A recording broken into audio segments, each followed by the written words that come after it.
iwacu ahitegeye agasozi ka Nyawuzana twakazamukaga tugiye kuvoma twagaruka tukagacunjumuka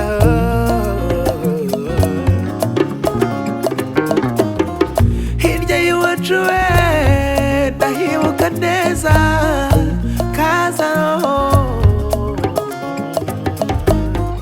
tineza abantu benshi bagiyeyo ariko ntibagaruka oya MAHOKO kwivuko we niho natebeye kunda ababyeyi niho bari inshuti zanjye twakuranye MAHOKO kwivuko we niho natebeye kunda ababyeyi niho bari inshuti zanjye twakuranye MAHOKO MAHOKO we MAHOKO uratuwe we ibyiza bikuzengurutse sebe iratemba we MAHOKO MAHOKO we aho ndenda gukumbura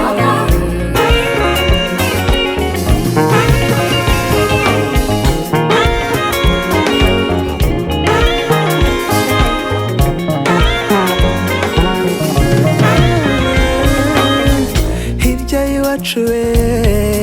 kwa nyogokuru nkumbuye kwicara akajyana mu nganzo akandirimbira za ndirimbo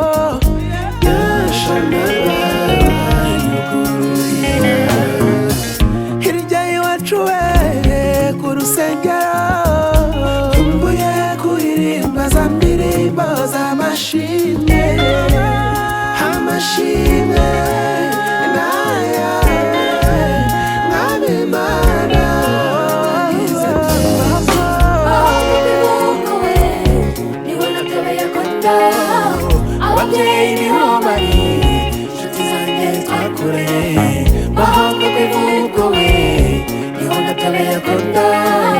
ababyeyi niho bari inshuti zanjye twakuranye